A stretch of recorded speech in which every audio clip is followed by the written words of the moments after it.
And here we go with the New York Islanders. So we're over halfway through the league. That's the good news. And the other bit of good news is we're up to a team that was a surprise playoff team who actually did pretty well in the playoffs as well. You can focus on them getting swept in the second round if you'd like, but the fact that they did so well in the first round against the Pittsburgh Penguins, I think speaks to how well the Islanders did in a season where they were supposed to be down. Tavares had left, therefore all was lost. And then this offseason, it looked like they might go through it again, where Lee might leave. Leonard was gone, but they keep Lee, and they replace Leonard, and we'll see how that replacement does. Jury's still out on that one. 103 points this past season. The year before they had 80. That was the year, of course, that Tavares left. The year prior, 94. 100 the year before that. And 101 the year before that.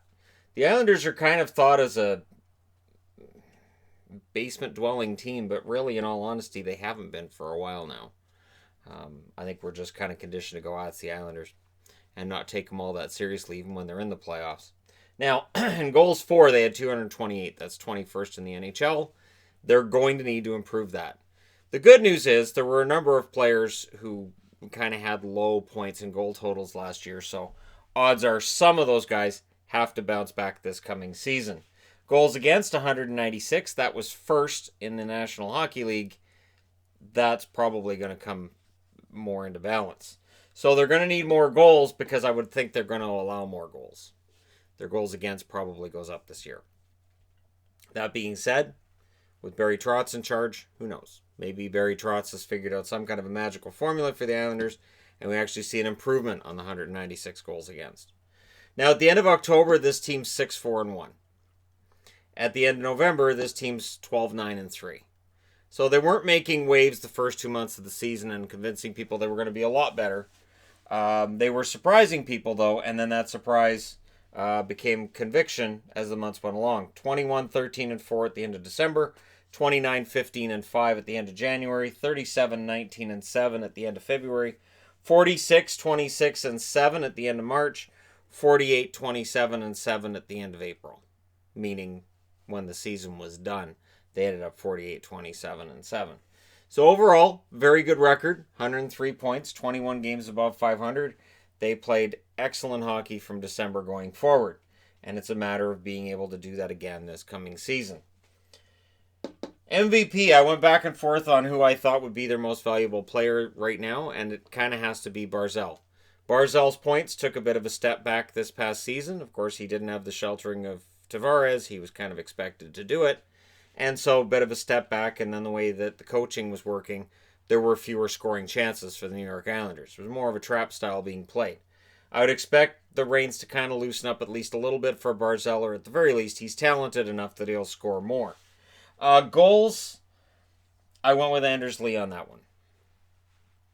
Anders Lee with 28 goals last year, he should be good for 30 plus.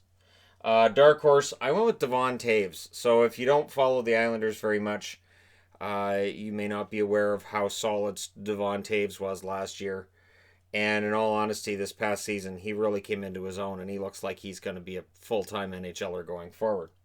In the what about category, I went with Josh Ho-Sang. Because Ho-Sang's kind of fallen off the map. The talent's there. It's always a question of the attitude. And is the attitude to the point where his career sank? Because he should have been moved years ago. With everything that's gone on with the Islanders, he should have been moved, and if there was a huge market for him, I think he would have been. So Ho-Sang to me is a wild card. If he could have a good camp, if he has a good camp, who knows what happens. We'll see. Trade bait, I could have gone with Ho-Sang as the trade bait. I went with Nick Leddy, because this blue line is really quite good, and it could get even better in the fall. And Nick Leddy, I could have put Johnny Boychuk up there as well. But I'm not sure with Boychuk's price tag and age if that combination means he's not going to be a popular target for other teams. The Islanders have a lot of depth and they have a lot of youth coming in. So the round 2 loss that they had this year, they could get better this year. Of course, they missed the playoffs in 2018 and 2017. Prior years, they made the second round in 2016 and they were out in the first round in 2015. So the Islanders are building their way to respectability. With some good management, Lou Lamoriello making good decisions. and they're definitely headed in the right direction. Now, looking at their lineup, Anthony Beauvillier, surprisingly, really came into his own this past season. He, Barzal, and Eberle likely to be that top three. Anders Lee, Brock Nelson, and Josh Bailey would be the second line. And this is a nice thing about the Islanders. You can roll different lines. You could have on one night Anders Lee is on fire. The next night it's Barzal, who everything he touches turns into an assist on a beautiful goal. And so they have two lines you could argue would be their first line on any given night. Matt Martin, Casey Zizekas, and Cal Clutterbuck. That is one of the hardest hitting lines in hockey. One of the toughest lines to play against. And then Michael Del Cole seems to have finally got to the point where he may very well be a regular in the roster. Tanner Fritz and Leo Komarov. Now, Komarov's spot in the lineup is pretty solid. Fritz might not be as solid because Oliver Wahlstrom is available down the middle. And as I stated the other day, I saw him at the World Junior Summer Showcase game that was being played between the U.S. and Canada, and he impressed the hell out of me. I think he's ready now. Wahlstrom with his ability to crash the net. Honestly, if he had a really, really good camp, and if he pushed into that number 2 spot, pushed Brock Nelson down to third line center and Zizekas down to fourth, that's a pretty intimidating center spot in a division where center kind of rules the world. Ross Johnston over here on the left side, and Kiefer Bellows is one to watch as well. Kiefer Bellows may push for a job. At the end of all of this, you could see Kuhnhackl definitely stepping in and getting a role. But with Oliver Wahlstrom and Bellows, if they make the roster, they're not fourth liners. What may end up happening is Martin, Zizekas, and Clutterbuck becomes the fourth line. And if that happens, this team is going to be very, very difficult to play because they will roll 4 lines as well as almost anybody. That being said, you get to the blue line. It is an underrated blue line. Adam Pelech, Ryan Pulock. I'm glad these guys are together. When Pelech and Pulock are on the ice together, it's really funny. I remember at the start of the playoffs, I can't remember the announcer, but they said, "Oh, I hope they don't have Pelech and Pulock together. This is going to be a nightmare." And I laughed and said, yeah, they play together regularly. Then you got Devon Toews, Scott Mayfield. Now, that would push Leddy and Boychuk down to the third pairing. And in all likelihood, they're not going to be the third pairing.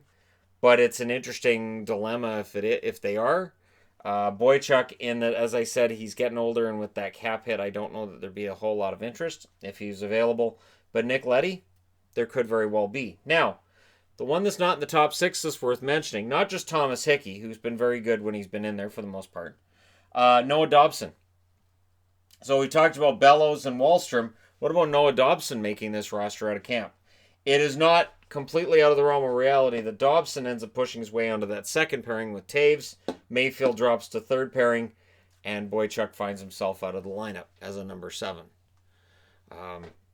This is a very solid blue line. And then behind them, I've got Sebastian Aho and Grant Hutton. Hutton was signed in March by the team. And Sebastian Aho, no relation to the Sebastian Aho playing in Carolina.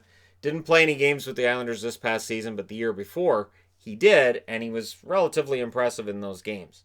So he may very well get another shot at some time this year if there's a place to put him. Now, goaltending. Who's going to be the starting goaltender for the New York Islanders? And if your answer is, well, it's going to be Varlamov because, they're paying him $5 million almost. Yeah, that would make some sense. However, Grice's numbers were almost as good as Leonard's. Now, Lou Lamoriello is known for playing hardball at times, especially with guys who are leaving as free agents. And he may very well have looked at Leonard's numbers and said, yep, this guy's an inspiration. He was great this year, and he's been fantastic. But Thomas Grice's numbers were almost as good. They were almost identical, and they played about the same number of games. So he may have looked at that and said, Leonard wants big money. I'm not sure about Leonard, so we're going to go ahead and go after Varlamov. And, of course, the rumor the previous summer had been the Islanders were going to go all in on Sergei Bobrovsky. That's why they got Leonard on a short-term contract. Leonard would just be the stopgap until Bobrovsky came in. This is why you can't trust that stuff a year out. Drew Doughty was going to the Leafs, too. That was a big rumor that kept going around. Now, for number 3, if there's an injury, I put Soderstrom on there. Now, Soderstrom is young and likely needs some time in the minors. And Chris Gibson is probably the guy who gets called up if something happens and either Grice or Varlamov get injured. I don't think that we'll see a third goalie see some ice time because Barry Trotz seems to know what he likes to do with his goalies and has a rotation plan planned out. And I would expect that if one of these goalies gets injured, he'll do his best to make sure that the goalie who is still standing will play almost every game until the other guy comes back, depending on the length of the injury. So I like their goaltending better than others are going to because Grice was almost as good as Leonard. There were points during last season where he was better than Leonard. So while people are going to focus on Robin Leonard leaving and say, well, that's the reason why the Islanders are going to fall back, I don't see it that way. But it is hard to argue that that 21st spot isn't concerning when it comes to goal scoring and that they're going to be just, still the best team in the league defensively and with goals against. Jordan Eberle's numbers definitely took a step back this year. Barzal did take a bit of a step back. And Josh Bailey took a bit of a step back as well. So the scoring was definitely down. And you can look at the coaching and say, well, that's on the coaching. But at the same time, I do have some concerns when it comes to goal scoring. I can't see, when it comes to finishing, I can't see the Islanders higher than, I want to say, third in the division. And with Barry Trotz behind the bench, I can't see them being lower than fifth. The Metro is very wide open. It's very difficult to pick who's going to end up where. I'm going to do my best to do that when I'm done with all the previews. But in all honesty, as long as Barry Trotz is behind the bench, this team's going to compete for a playoff spot. And no matter how much talent you see, no matter how much top-end talent you see or don't see on this roster, they're going to be in the mix. He knows how to get a mediocre roster to play like much better than mediocre hockey. He did it with the Nashville Predators for a very long time. There were some really quite, on paper, bad teams in Nashville that somehow were still in the running for the playoffs right up till the last month of the season. So with a half-decent roster here with the Islanders and with what he did last year, I'm not going to rule them out. And if you're a believer that 3 teams in the Atlantic are going to make it and 5 in the Metro, then I'm saying the Islanders will be in. If you believe that there's 4 in the Atlantic, 4 in the Metro that are going to make it, they may end up being a bubble team. But at the very least, like I said, Barry Trotz makes sure this team's going to stay competitive, and I don't see any reason why that's going to change. And all they lose from last year, really, is Valtteri Filppula, who will be replaced from within. And as I said, Robin Leonard, whose numbers may have been boosted by playing for an Islanders team that also boosted the numbers of Thomas Greiss. We'll see what they do with Varlamov and whether or not he has a Leonard-type season this year for the Islanders. So let me know your thoughts, where you think they're going to end up, all that other wonderful stuff. Don't forget to hit like and subscribe. If you're browsing your way through, you just tapping upon this video. There you go, the New York Islanders 2019-2020 preview. Let me know your thoughts. I'll talk to you again soon.